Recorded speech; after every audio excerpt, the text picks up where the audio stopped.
anyone to speak at the table, I'll ask you to use your microphone. Make sure the green light's on. That way we can all hear, and it makes the sound quality online, audible as well. Yeah. So we've got a couple of board members on Zoom. We'll do intros shortly. Oh, yeah. Yeah, it is. All right. Always spooky when that happens. Called Callum Ward Sokoingoa. My name's Callum Ward. I'm the chair of the board, and I'm a board member from Spreydon. And we'll go around the room and just do intros for board members and staff. And then when you're coming to the table, you can introduce yourself then. Kia ora tātou, ko Arohanui Grace Tukuingoa. I'm Arohanui Grace, and I'm the governance manager here at Waihoro.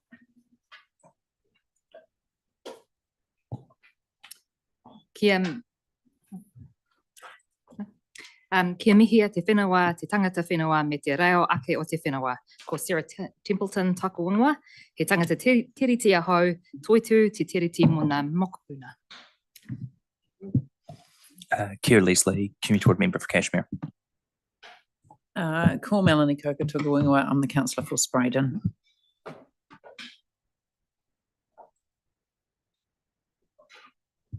Kia ora everyone, Roy Kennelly, Spreydon Community Board Member. Kia ora, Tim Lindley, Community Board Member, Heathcote Wood. Kia ora and welcome, I'm Tim Scandred, I'm the councillor for Cashmere. Kia ora, I'm Jane Waters, I'm Community Board Advisor. Thanks. And Lee and Will, you're on Zoom. Did you guys want to introduce yourselves? Kia ora koutou, Lee Sampson, Community Board Member based in Cashmere. Kia ora, Lee. Yes, good afternoon. I'm Will Hall. I'm the Community Board Member, the other Community Board Member for Heathcote. Thank you. Awesome. Thanks, Will. So we don't have any apologies. I think we're all present. Any declarations of interest? Anybody? Tim?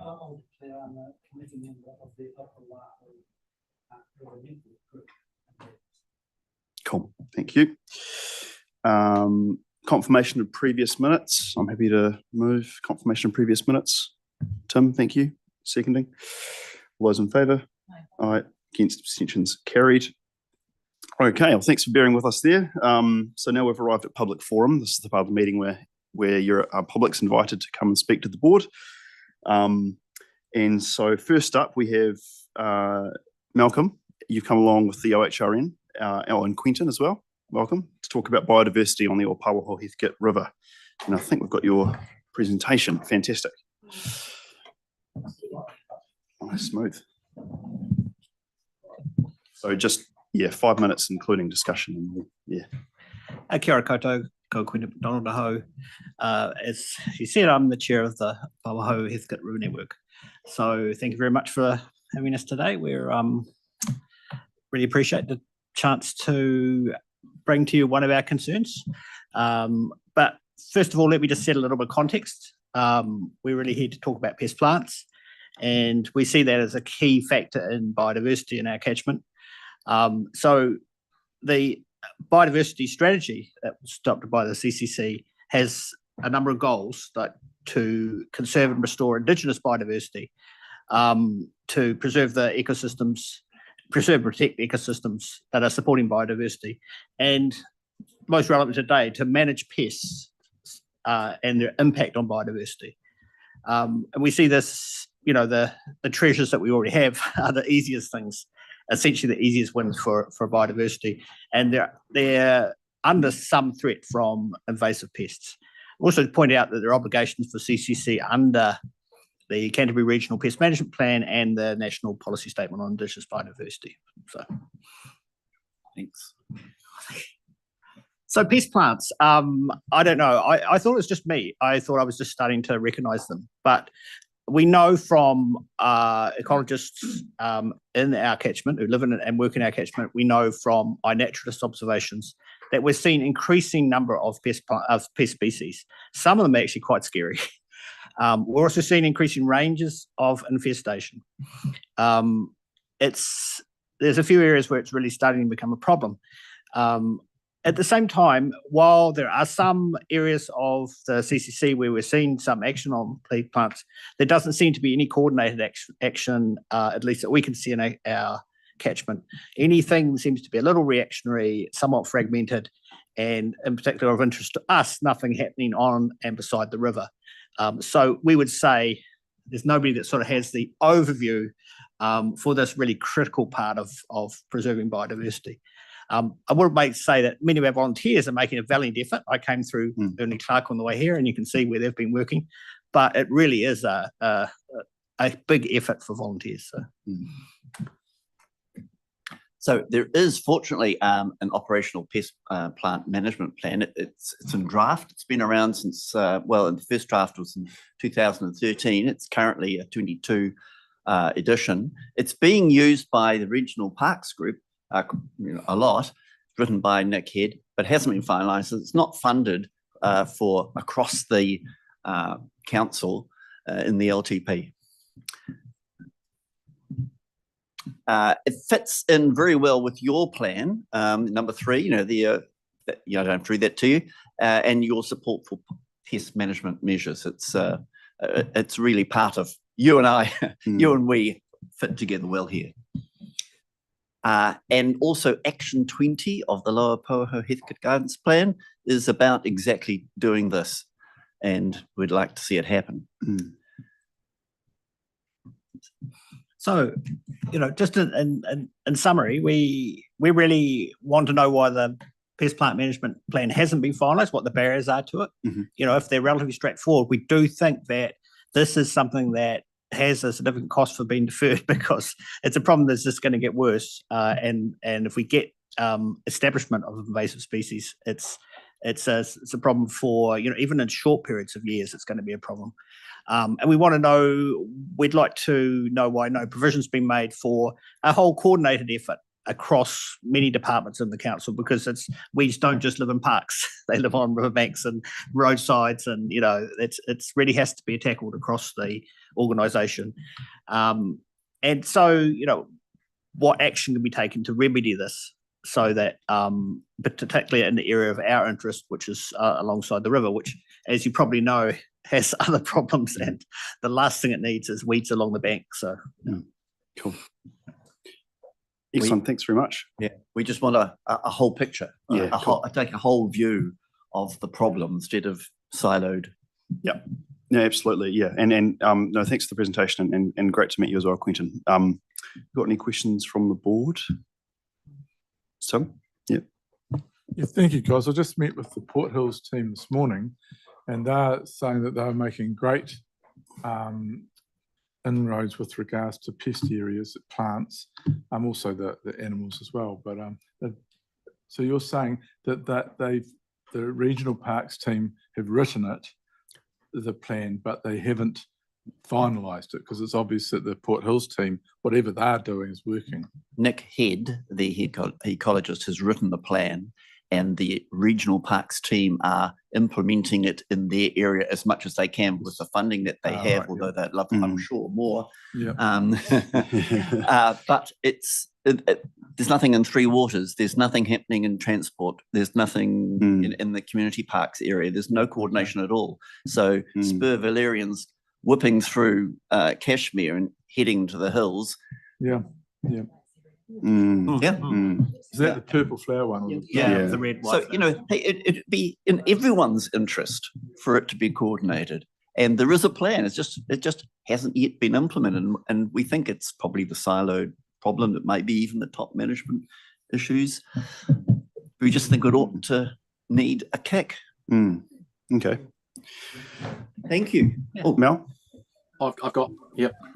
Will you be submitting it to the long-term plan? Most certainly. Great. Thank you. But it's almost too late. But no? Okay. Oh, yeah. I mean, we'll continue the work of educating volunteers and everything too, but our volunteer space is a relatively small part of the catchment. So. Yeah. Look, got a question from Lee, and we'll just try and all be quiet because it's the volume's a bit low. So okay. I'll try and firstly, thank you, Malcolm and Quentin. Just in terms of the higher order documents, the NPS and obviously the regional plan, have you got any awareness of any non-conformances or anywhere where you can give us some ammunition and really ask council to pull their socks up? Is there anything you're aware of that we're not achieving that in terms of policy framework that we should be? I think the policy's there, the biosecurity strategy's there. It's just a matter of implementation, a coordination at the management level so that the silos are broken down and a bit of funding. Yeah. Okay. So just very quickly, I did.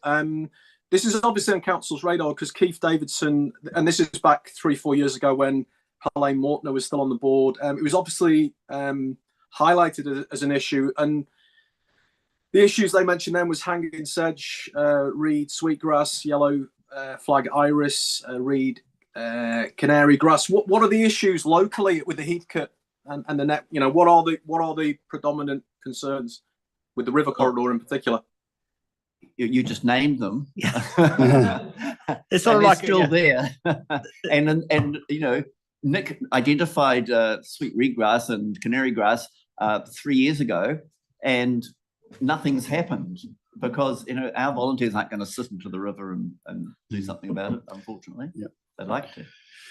We're also seeing a lot of sort of spreading undergrowth things.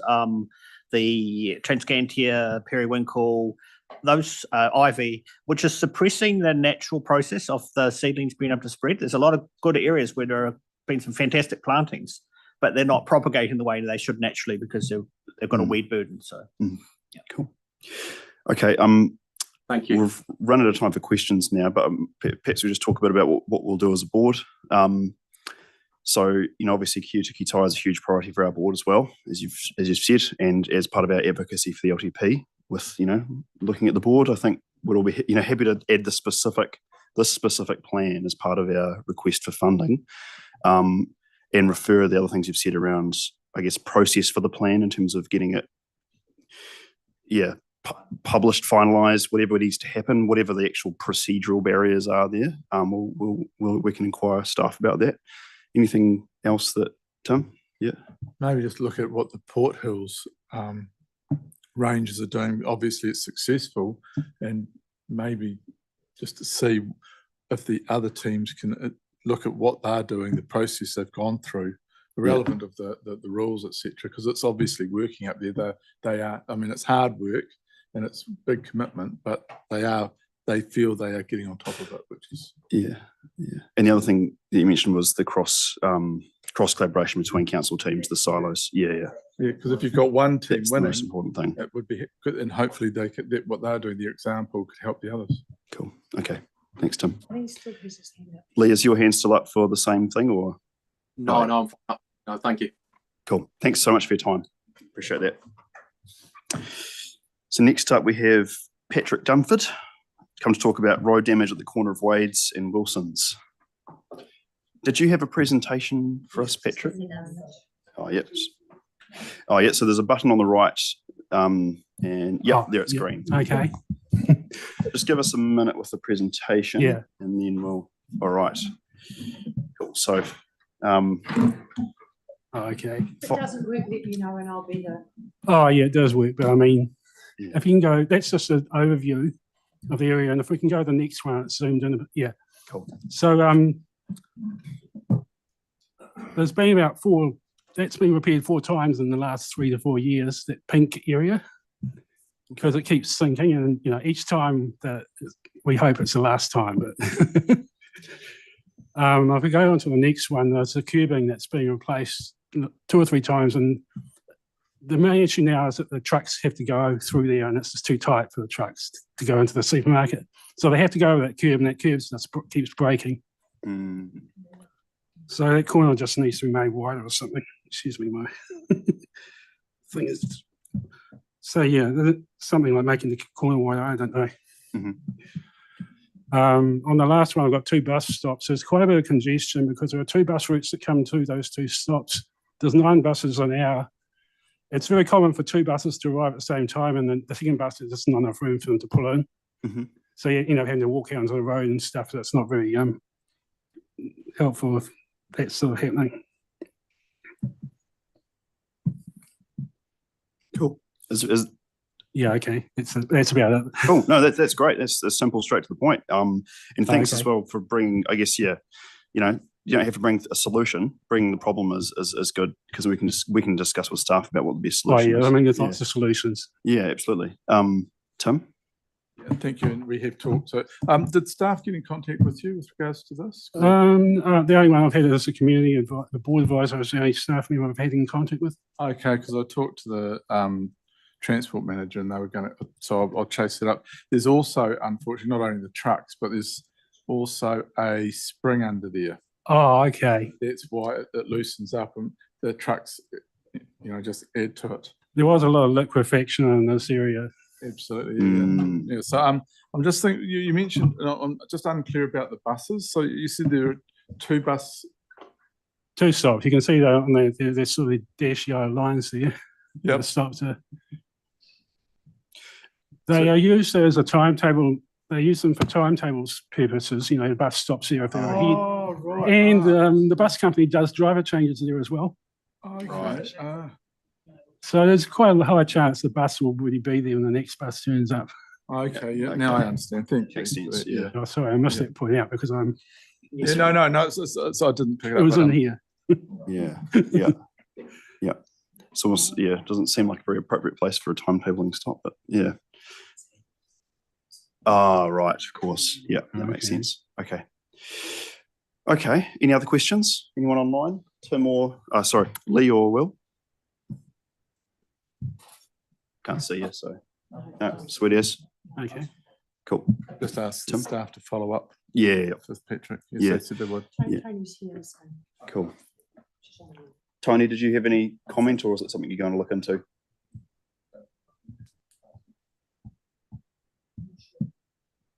All right. Well, what we'll do is we'll pass this on to traffic staff for them to have a look at, and they'll be in touch with you. Okay. Thank you very much. Appreciate your time, Patrick. Okay. Next up, Adrian Easton. Come to talk to us about traffic school safety on Locarno Road in Opawa. Did you have a slides? No, I didn't. It was quite a last minute thing bringing this together, and I only heard, I think on Tuesday, I spoke with Sarah and said that this was available. So I thought, well, it's better to get here, get my seat in the bum, my bum in the seat rather, and then we can go from there. Yep. So first of all, I want to say that I really appreciate this chance of being able to sit in front of the committee, and what I want to talk about is the Locarno Street road, which services St Mark's School. There's a lot of children that go to that school with disabilities. I myself have two children that are deaf, and they need to cross this road. A deaf child needs to be able to see the road. Whether it's in front or behind a car, they have to step out into the live lane of traffic to be able to get across. This is the only school in the area that does not have a pedestrian crossing or any other form of road management that can slow vehicles down. The roads either side of Locarno Street have a 30km/h speed zone, apart from this road, which is 40.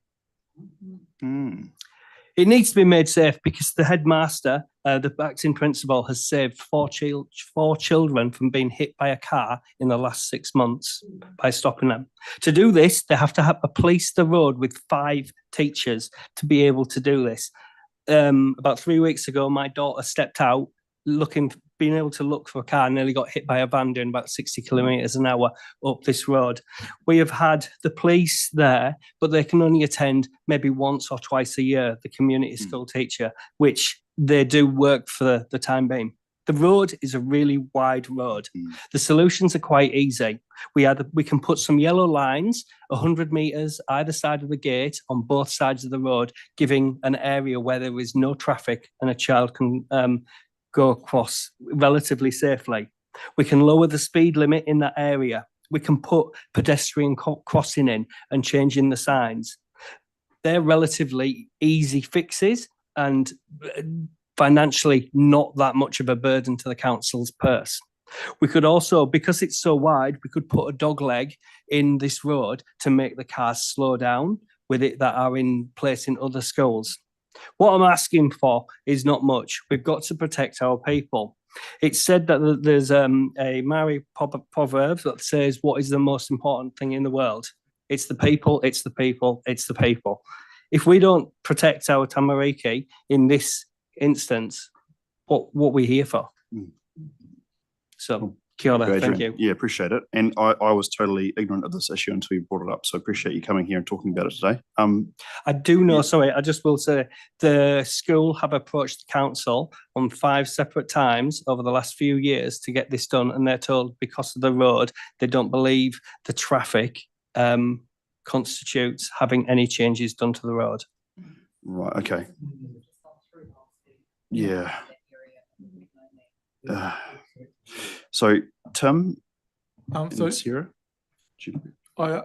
The speed limit in front of schools is going down to 30 k's. So could we, as a board, ask that this is a priority? Because there's actually 2 roads on the school. Yeah, so there is Locarno and Chomley Ave, that's correct. Chomley Ave is protected by dog legs. Yeah, as so is Hawford Road, which oddly doesn't have a school. No. Anyway, so, and I guess, could we just ask the question, as we've done in other streets, and look at Tennyson Street, of those road cushions, because they are really effective and cheap, compared to other things.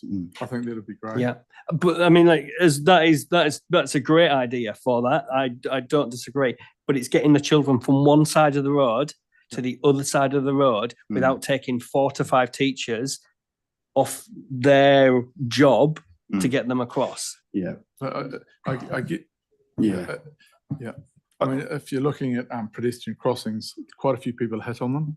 Yeah. So the road cushions actually slow those, especially supporting a 30k area. Yep. Yeah. So, Absolutely. I think that and double yellow lines in the vicinity would help massively because I mean the biggest offenders are parents, double parking and rushing and doing U-turns. You know, but that would slow people down. Just not, Cool. Yeah. And you know, there's I'm sure there's all sorts of solutions out there. And what we'll do is we'll refer it to our traffic team. Yeah. And I think with this case sounds like it could be good for a site visit potentially. Absolutely. Yeah. And I'm more than happy to meet with you guys on site, and we can look at it and see what the troubles are around this street. Fantastic. All right. Thank you so much, Adrian. Appreciate it. Thank you very much. Thank you. Okay. Deputations by appointment, no deputations. We've got no petitions.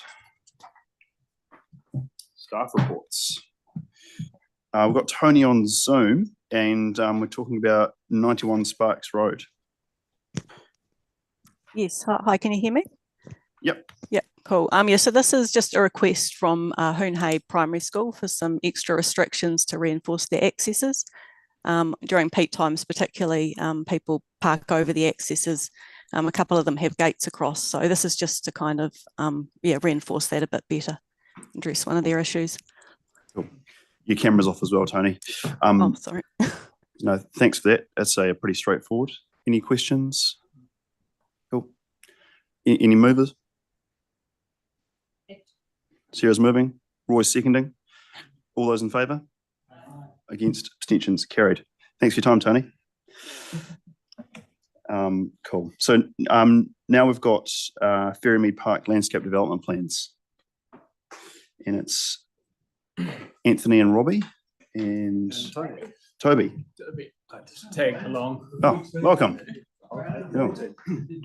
It's a nice room. All right. Great company. Exactly. I noticed that when I walked in too. I'll be here in more meetings. Cool. We'll just be a minute with the presentation, but feel free to. Oh, sorry. You may just give us a minute. Yeah. Yeah.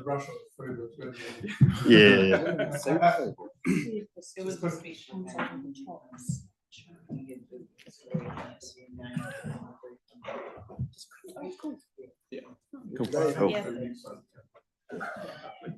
Today is my 36th anniversary of council, so I should Wow.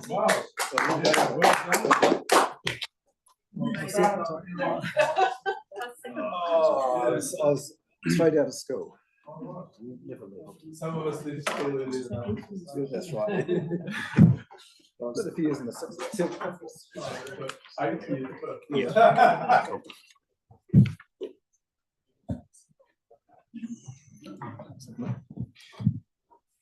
Cool. All right. No, yeah, feel free to kick off. Do I need to push the button here? Do I? Oh, yes, please. Yeah. Right. Oh, Anthony Shadbolt. I'm team leader of the Parks Biodiversity team. Most of you probably know me. Got Toby Chapman over the far side there, who's the city arborist manager, and Robbie Hewson, regional parks team leader, area head ranger for the Plains area. And we're here to talk about Ferrymead Park. And I guess you've read the report, I'd imagine. But basically what it is, it's not too different to the 2007 plan that was worked out over a number of years, and we've been implementing that as over the past 15 or so years now. But things have changed considerably following the earthquakes out at Ferrymead. And we'll show some photos as we go through about what those changes mean. And although the plans do seem to show a fairly significant additional focus on the ecological side of things, there's not much that actually disappeared out of the plan, if anything, from the original plan. We're just building on what the environment is telling us it needs to happen out there. We've had a whole bunch of land subsidence that you're aware of. Areas that were nice grazing areas up to the top left-hand corner there are, they're turning into salt marsh as we look at them, and the land's still dropping. It's still dropping. So this is what we have. Robbie in particular has done a lot of consultation with local groups that use the site out there, and there's been a bit of communication over the past day or so about one particular group, but I think we've got that resolved now. So I guess we can open up to questions if you like. If you want me to say anything more, I'm happy to, and happy to ask. Okay. That'd be great. Yeah, thank you. Sarah. Oh yes, so that, Lots of slides. Do you want to show them all? yeah, I'll just show. This is the original plan. Sorry. So it's not much different. Next slide. And so this is the grazing area, and you can see in the centre there's large areas of salt marsh starting to develop already as the tide is coming in, and I guess a bit of Ceylon groundwater coming in through there as well. Next slide. You can see the Ceylon Serpentine Channel from the bottom heading up towards the estuary at the end there. And next slide I think shows a bit more detail of those kind of channels. So it's reverting really quickly to quite a significant natural habitat. Next one, that's to the east of to the west, I guess, of the football fields, and again it's reverting really nicely with this sort of stuff here. Yep, Sarcoconia and Cereria, and what is the glass wart in there? Yeah, the one before, the purple flower one is a threatened plant. It's Mimulus repens, the one before, but those ones there are, all these plants make up part of a rare and threatened landscape. So I guess the emphasis on this part of the plan is around Christchurch doesn't actually have much of this sort of landscape. And a good example here, it is a significant site of ecological significance in the district plan, and it ticked 9 out of 10 criteria. So there's not many sites that actually achieve that. Yep. So pretty important.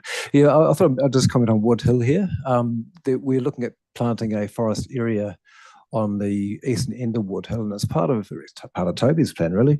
If you go to the next slide, next slide again, sorry. As part of the urban forest plan, we're looking at establishing a series of habitat patches right across the city to allow for bush birds to migrate through the city and for people to experience nature as well, like used to be here. And they're proposing sort of quite big patches at 5 kilometre centres, about the size of Riccarton Bush, and smaller patches of 1.5 hectares at about 1 kilometre centre across the city. And our next slide. And this slide here shows your area, or the Heathcote ward anyway, where we have opportunity for some big patches, at least 6.5 hectares, that have the big circles and the red stars, and the small patches are the small stars, about 1.5 hectares. So I'm pointing to Wood Hill right there, and the black dashed lines are patches that are within 1 kilometre flying distance for birds, which is part of that model. So without that patch on Wood Hill, we don't get that connection through down to Chatsworth Reserve, through the Linwood paddocks and on the city. So it's a strategically located patch in that landscape. Next slide. But we made it bigger than 1.5 hectares just because we knew there'd be things happening in there. So we can actually allow for recreation and have a whole series of smaller patches within that big patch. So that's the thinking behind that. We'll carry on, I think. That's probably enough. All right, cool. Thanks. Sarah. And then Lee. Thanks. So, like I've been in a meeting all day and I haven't had a chance to really look at the emails. So could you talk us through the cyclocross stuff? Yeah, sure. So Yeah. cyclocross are an annual user of the site, amongst a handful of other groups who book through our events team. So through this process here, we've engaged with the people who are here all the time, the regulars. Cyclocross is very much a part of the landscape. And in terms of event use, there's no problems at all. I've been in contact with that group. We're not looking to do away with cyclocross on Woodhill site at all. It's a case of these plans are quite high level. Yeah. And when it comes to working with the recreational users and things like that, there's fine details when you come to do the work that would be worked out. But the Woodhill is a great use for many things. They use it for, I think it's Illuminate Fest. That it's been used for Nostalgia Fest. It's been used for obviously cyclocross and a number of other events on the site. So it's a case of trying to keep everyone happy, but as well as expand on the plantings that have already taken place there. But yeah, that was just a case of, I think they've looked at the plan and seen a whole lot more green where there wasn't previously. But yeah, we can accommodate many users there. Great. And the old concrete pad that gets used as an informal skate ramp? Yeah, that's an interesting one. Yeah. At this Quite a lot of stage, discussion on that. yeah, look, there was a bit of discussion earlier in the year. Yeah. We're not, at this stage, not looking to do anything with that. I was up there the other day. It's not ideal from a development point of view, I suppose, but there's actually some quite cool use happening up there. It's quite positive. There's no immediate need to remove the pad. Great. So I think at this stage, like if we were talking, is this the right place to build a council-built, purpose-built skate park? Probably not. Well, we did check that out at one point, but yeah. Right. Okay. Cool. But in terms of what they're doing right now, I don't see a problem. Okay. Often things like this will run a course, and that's fine. Yeah. Yeah. And if there ever was a thought to remove it, you'd come and talk to elected members first, and then the community and stuff, Yeah, rather than because the probably one of- fear was it was just about to happen. And Yeah, and I don't know where that came from. Where it came from either. No, but that wasn't the case. Yeah, so we've actually been in contact with that group, and Great.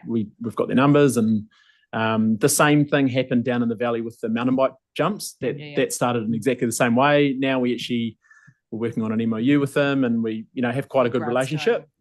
It's just about we've got to put some parameters on things because it gets out of control. The skate ramp thing as it is at the moment, I'm just starting to notice. You go through a phase and you just start to notice a little bit more clutter and bits of timber and things happening. So that's the sort of stuff we've got to keep in check. Absolutely. Yeah. Yeah. Cool. Thank you. Cool. Lee, you had your hand up. Yeah, I don't think it's the same area, but a couple of weeks ago we had a public forum from the group that had helped establish Bexley Pump Track. So just checking that it looks like it's still on your master plan, but I just wanted to make sure that group weren't going to go away and try and raise $200,000-$300,000 and it not be in keeping with your master plan. So just making sure that was kind of still part of the plan or can be. Yeah, so that's come to me recently as well. Obviously, there's an existing pump track there now. It's quite a different pump track to what this group are talking about. I've been in touch with that group via our planning team recently, and we've got plans to catch up in the new year and talk about what can be done. To be perfectly honest with you, an AC formed track in that particular part of the site doesn't fit with the district plan rules in terms of it being an SES site. So I would be interested in talking to that group about what other interests there are and what other opportunities there are to see the track reinstated and get people using it for now, get people riding it again, because it's kind of pump tracks die a bit of a slow sort of death over time unless they're continually fed and shaped by people. Is it the right place for an asphalt pump track? I don't believe it is, simply because of where it is in the landscape. It's a significant natural area. It's one of the few places we have tidal streams in Christchurch. So I think if we're looking at the big picture, and if I'm honest with you about what my role is, I don't think it is the right place. But I'm not, I'd like to harness their interest and look at what options there are. But another thing to consider is those pump tracks, they're $500,000. We're looking at a space where we're seeing subsidence. We're seeing higher sea level. Is it the right place to build a hard landscape bit of infrastructure? I don't think it is. So I think that those are the things to flesh out with that group. But for now, yes, we've got a pump track in the plan in its existing form, which is a shaped earth pump track. And I'd be really keen to work with that group around what we can do to get people using it again. So that'll be something for the new year to work on. Okay, thank you. At least if we need to have those hard conversations, the earlier we have them, the better. So thank you for your ongoing dialogue with them. Yeah, cool. And like Robbie alluded to, there might be a better site for that somewhere further up the valley, perhaps, that we could investigate as well. It doesn't need to be right there beside the wetland. Yeah. Thank you. True. Yeah. Yep. Okay. Sarah, yeah. Is it useful for us to add a resolution to the resolutions that just talks about that particular site, like about working with the group to find an alternate site, or about that kind of thing? Well, that wouldn't be a silly idea. Okay. Cool. Cool. Yep. Just see if we can get some. So Yeah. add that a- requests that staff work with the Bexley pump track group, or whatever they were called. They're called the Huckster Mountain Bike The Group. Huckster Mountain Bike Group. Yeah. To find an appropriate. And so we are site. doing that already. Yeah. but, To find an um, appropriate site for a small Totally. track. Yeah. Yeah. In the area. We'll just say notes that, notes Yep, that staff that's are cool. just acknowledging that works. You're already doing that work. Yeah. Cool. Yeah. Cool. Okay. So, Sarah, did you want to move that amended recommendation? Oh, Tim's seconding? Cool. All right. All those in favour? Aye. Against? Abstentions? Carried. Thanks so much for your time. Appreciate it. Cool. Thank you.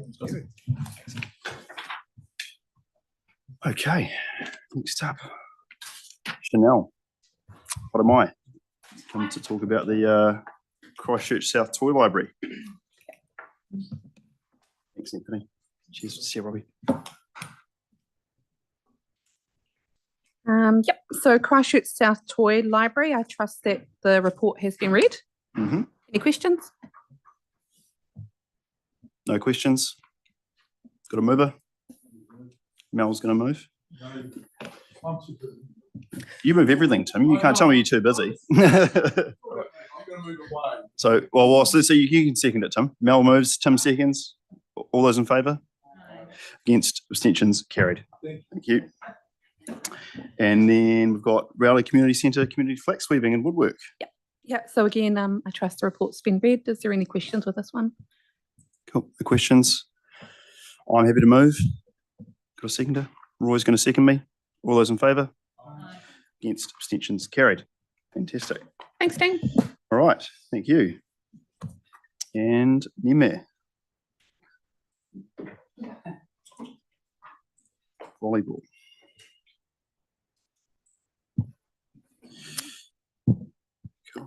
So just a DRF from Christchurch Girls High School. So the request amount was 2,500, and our staff recommendation is for the 5 students to travel for $500. Cool. All right. Sarah's going to move. I'll second. All those in favour? Aye. Against? Abstentions? Carried. Thank you, Nimet. Thank you. And now we're going to talk about the recess committee. Sure.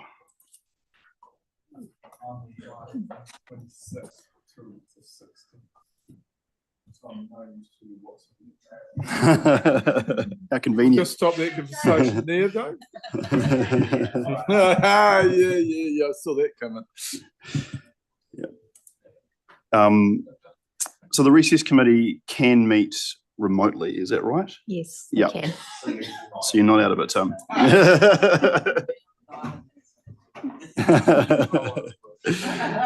Cool. I think I'll be on the North Island. Yeah.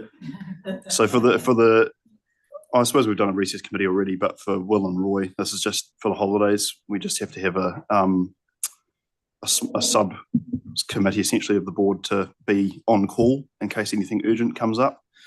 So it'll be me and Kia, and we need 2 other people to put their hands up. And we're going to be here as long as it takes for 2 people to put their hands up. I'll take my laptop. Tim?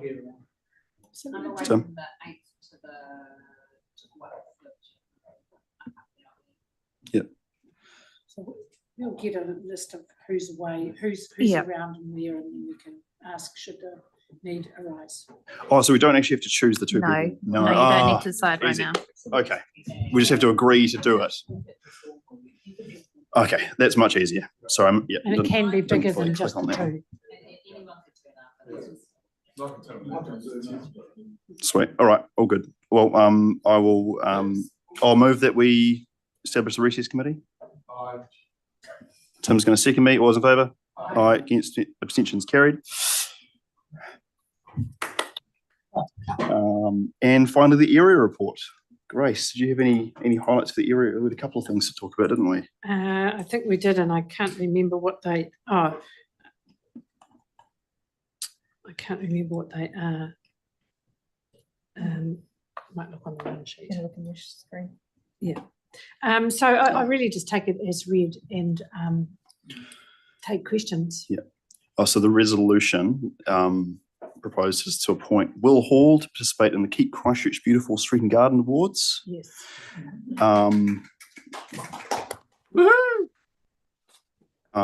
Don't think we'll need to do a division on that one.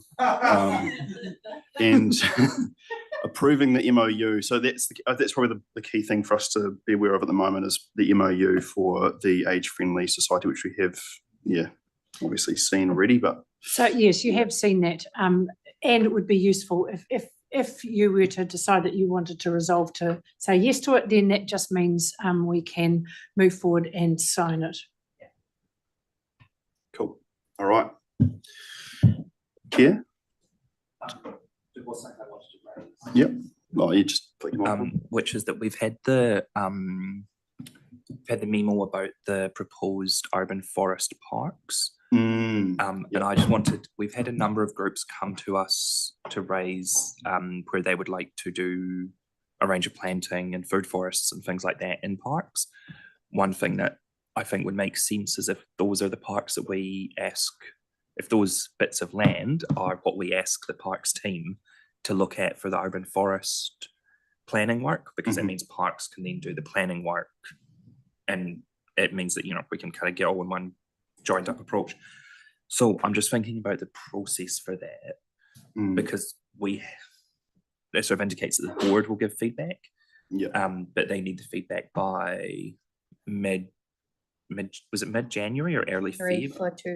For next year. Yeah, so we might, what I was gonna suggest is maybe by email, if we could have a list of those parks that people think are good ones, and then perhaps we take out the one, I had a look at it and there's a couple in Cashmere that I'm a bit like, I mean, it'd be nice, but nice to have.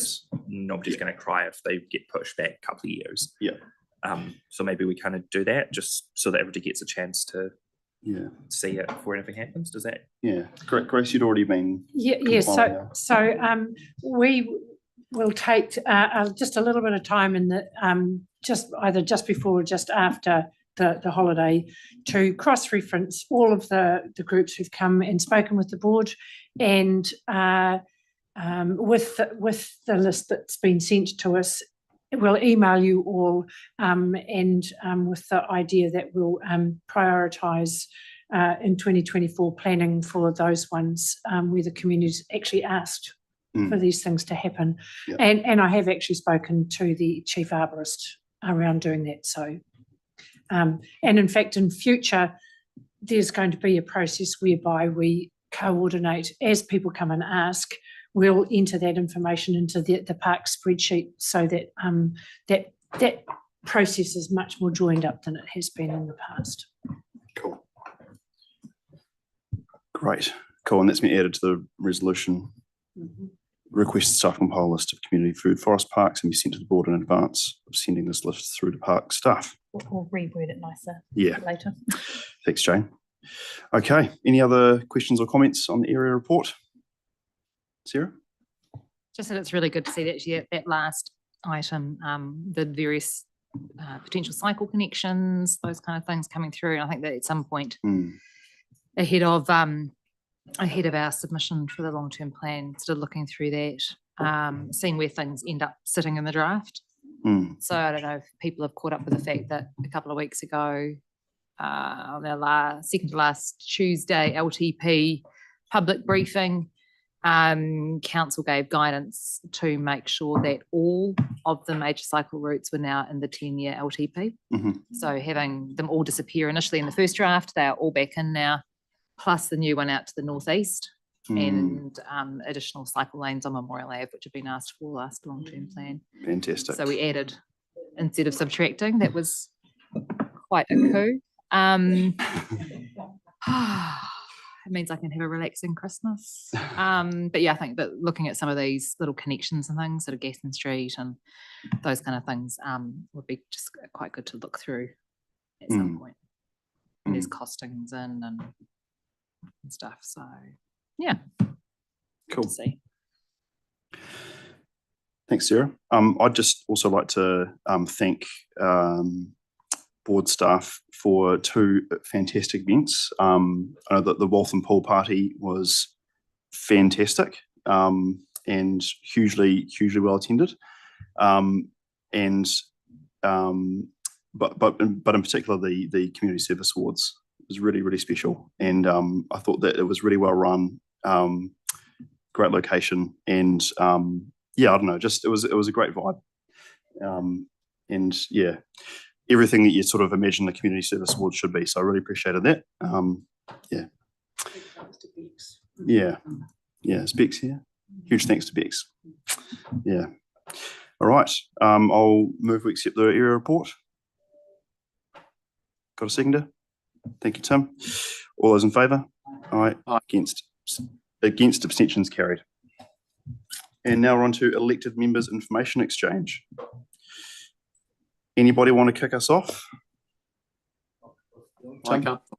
Yep. All right. Go, Lee. Yep. Oh, I'll just obviously second what you said about the summer splash. Our kids really enjoyed it as well, so it was a great day and the weather helped. A couple of things I've been to. I went to Summerfield Residents Association picnic in Summerfield Park. There was probably 20 maybe to 30 people there. It was a local event, but it was actually quite good fun.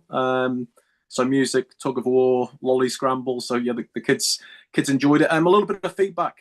Just the organisers found it a little bit hard. It's just a little bit difficult to get a permit, and it's a little bit prohibitive around bouncy castles and things. So I don't know if we can maybe help or ease that in future years. If that's a possibility, that might help. I also caught up with the chair the following day, and we talked about a couple of things. Toilets in local parks. I'm just conscious a couple of years ago, certainly Summerfield, we would have had that in our community board plan, and it's obviously dropped off in the last LTP. So I just think maybe in the new year, similarly to what we said earlier, that we maybe just look through the LTP early in the new year and just go line by line and just see if there is anything we can swap out. Lee, just to let you know that the Eddington Park toilets and the Summerfield toilets and the long-term plan, when we talked about it, were the 2 priority ones. Yeah. Just to let you know, so they haven't dropped off. They're not a line item on the last iteration I've seen, unless it's changed. If it has changed in the last couple of weeks, that would be great. But yeah, if we can go, maybe if we can reconfirm that in the new year, that would be great. Okay. Yep. No, good shout. We also talked about the community hall in Summerfield as well, and if we can get an update when the time is right, just if there is the potential for investment in the park. Another thing, just sorry, I'm going on, but the Safer Neighbourhood scheme that we council adopted in July, I probably wasn't fully cognizant of how much that scheme had been reduced. I'm just wondering if we can get an update. The example of a power that we talked about earlier with St Mark's, and we'd have a similar story with Cashmere Primary School, some recent community sentiment around Atherton Street. So just wondering if we can get an update on that project and see if there's still potential to add schemes in, or where we're up to, or a bit of a state of play on that. Is that the kind of thing that you'd raise a CSR for, Grace, or is that best through the community governance team? Okay, cool. So it'll follow up through community governance team. Yeah, because that scheme has got heavily cleaved back. So I just really, there's so many local issues that project could have solved. or helped with. I just think we need to be remiss if we didn't try and chase that through. Okay. I'd be keen to hear about that too, finally- Lee. Yeah, it's news to me, but yeah. Yeah. And we did have some correspondence around Moana Street, just local resident concerns. I think we've all seen a few emails. There is a meeting tomorrow with CCC's arborist and one of the local residents. I'm a little bit more confident on the proposed scope, but I do understand why the local residents have got a bit of a low trust model at the moment, just in terms of what happened earlier this year. I can't make it tomorrow, but if anybody could I'll do be that, making, I was going to bring that up, Lee, and I was going to mention it to you too. So I'll be there. Brilliant. Now that'd be fantastic because I'm still a bit grog. So if you can, that would be tremendous. But that's me guys. Thanks for good meeting. Thanks, Lee. Sarah, did you want to go next? Sure. I've been doing a number of sort of residents' queries, following up on bits and pieces, things like the one that Adrian brought today. Most of them are making progress, so I'm not going to go into any detail. What I am going to do is share some information with board members that's come through from Office of CE to councillors today.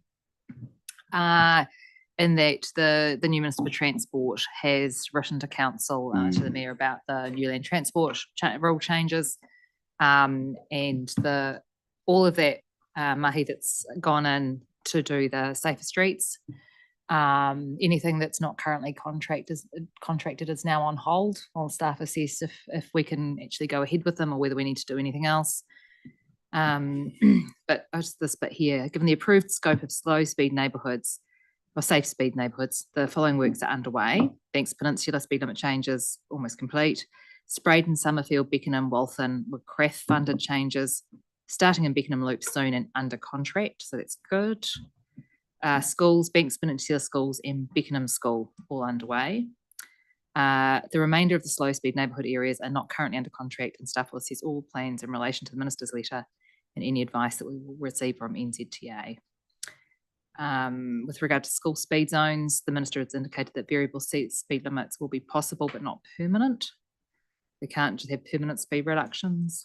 This will have a substantial impact on costs for implementation. Variable speed signs are higher cost than static signs. Plus, kids use schools at all times a day. Just saying. Anyway, so all of that work and all of those requests from our communities over many, many years for safer and slower speeds around our schools are now currently in jeopardy. Well, but it may be that we are able to choose to do it even if it's not mandatory, because the thing is we were doing it because it was mandatory. It may be that it's not banned, but that we can choose to. So let's, so we'll get some information on that in the new year, but we may need to talk to our schools and things about long-term plan submissions and lobbying and stuff. Yeah. So I mean, it's something that we should as a board. I'd like to write to the Minister about that as well. Yeah. You should be talking to the council, right? Yeah. Oh, I can do that as well. Yeah.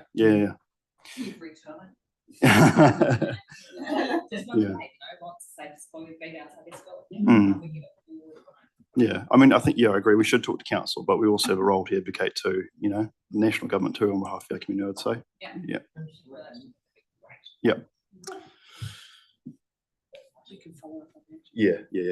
Yep. Thanks, Sarah. Keir? I was going to tell you about how much great fun I had at the Craycroft Residence end of year barbecue, but it was rained off twice.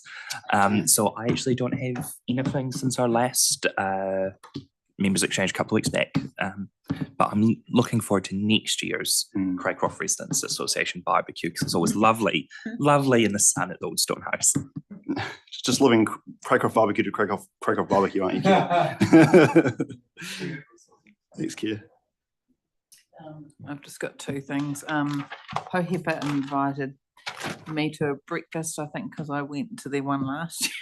I was like, does council fund you? Apparently we do. So I made some promises there.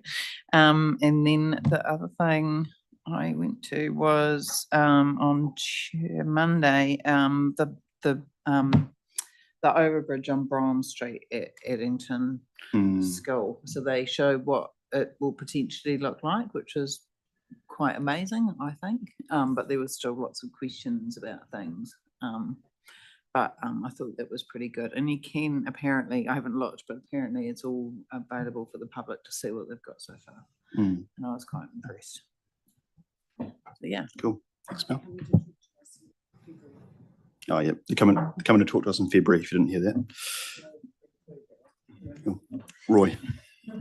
I just attended the debrief of the Hoonhay Fiesta with Nemi, and there was some good feedback, but not official yet. Cool.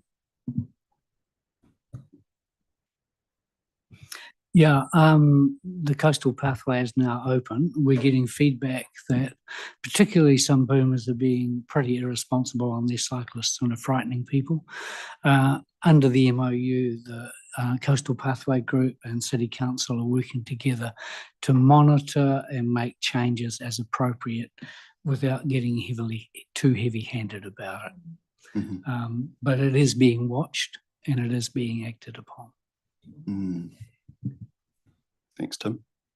Got a few things. Boy race activity in the area is really, really bad at the moment. And I've said to a number of residents that have contacted me that our community constable and a number of them are tied up in the hearings at the moment. And but I'd pass it on. And so, yeah, the worst one. We just laid a bit of roading by the Takahe, and it was overnight. And then one of the residents came back and said by 11:30ish, it had already been ripped up. So and that's in the mid-morning of a weekday. So it's just getting really ridiculous. So I just thought there's a lot of frustration out there at the moment, and vandalism and small petty crime. Lee knows that I'm going to Moana Street, so I was just going to bring that up with him. And Keir, if you want to come as well, that's Melanie Rewa Couch will be there. So and meeting Tony, so that'll be cool.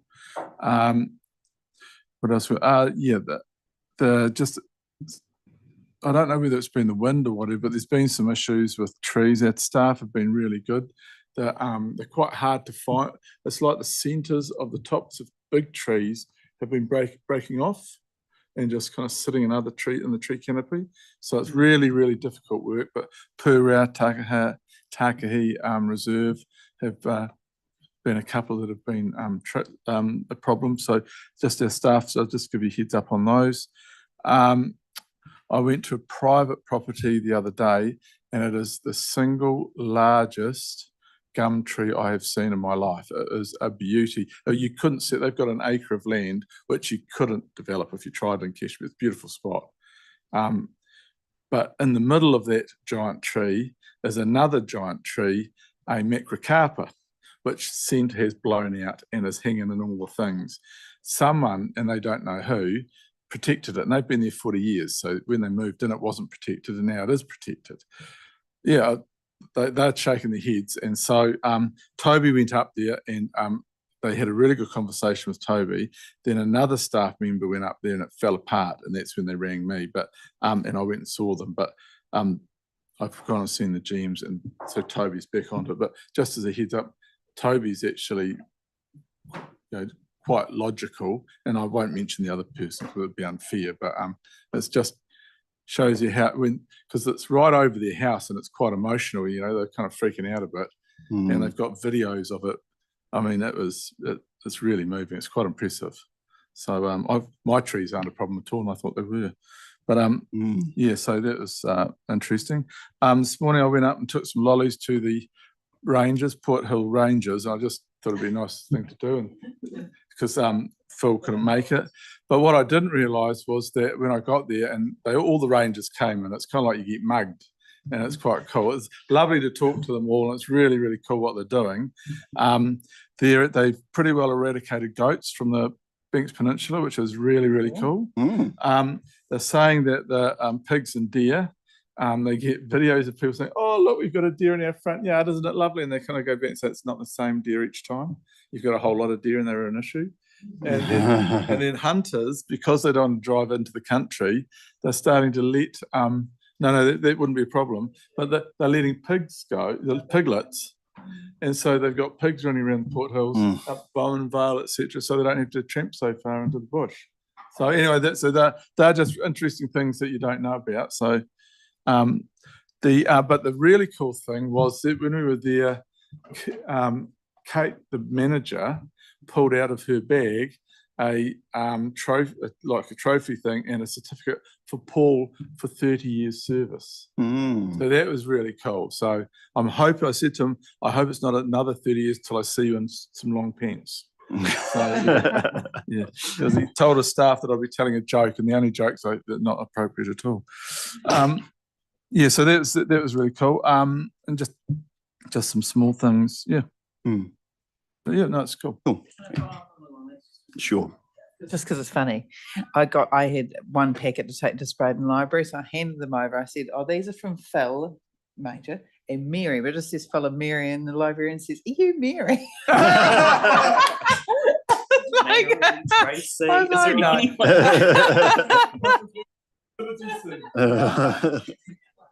Oh dear. Anything from you, Will? Yeah, I'll just jump on the Waltham pool party bandwagon and give the third big ups to it. I thought it was an outstanding community activation. So popular. My kids had a great time, and in fact, it was so popular I couldn't get my fresh fade because the queue was so long. Yeah. But look, weather helped, but outstanding engagement with the community. Long may it continue.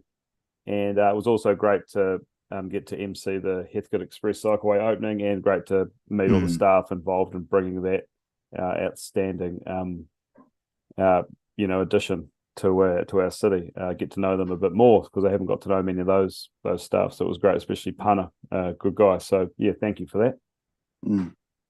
Incredible.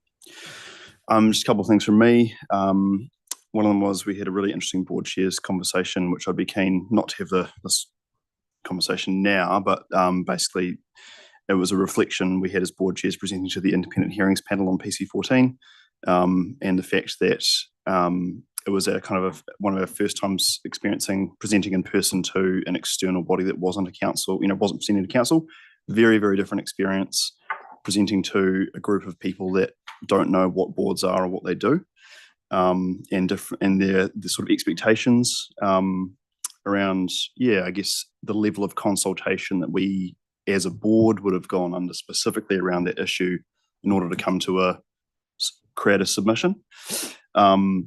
So yeah, I mean, it was an interesting conversation. I'd be keen to have that conversation with us as a board, and I think next year we're going to have a conversation about participatory democracy and things like that. So I'll talk to Grace about including it as part of that discussion, because obviously we just don't have resources as a board to go out and do our own,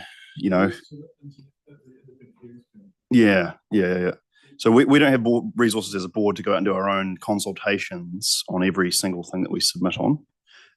But that's without unpacking a can of worms right now. Yeah. But shocked that they don't know or understand what a community board is when they've actually got a really important role which affects the city. I mean, you'd like to think you're famous, Tim, as do I. But yeah. I think it is. Didn't they know me? No.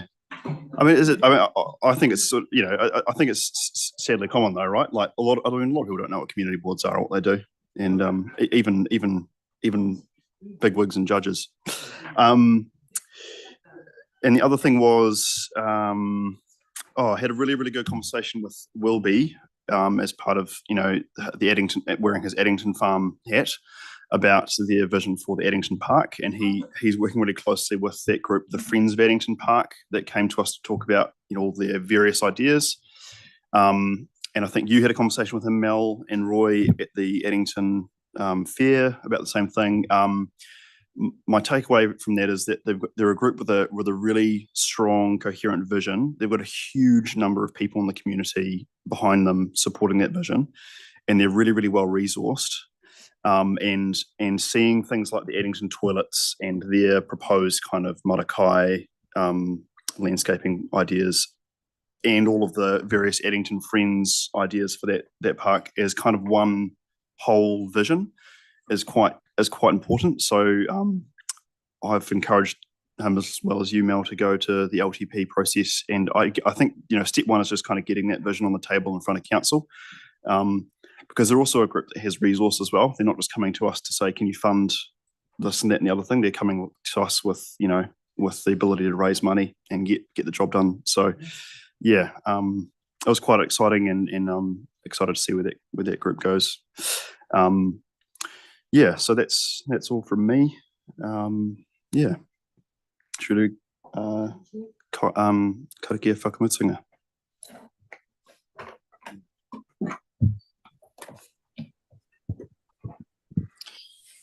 Unuhia ki te uru tapu nui, kia wātia, kia māma, te ngākau, te tinana, te wairua I te ara takatā, koia rā I rongo, whakairia ake ki runga kia tina. Tina, hui e, tai ki e.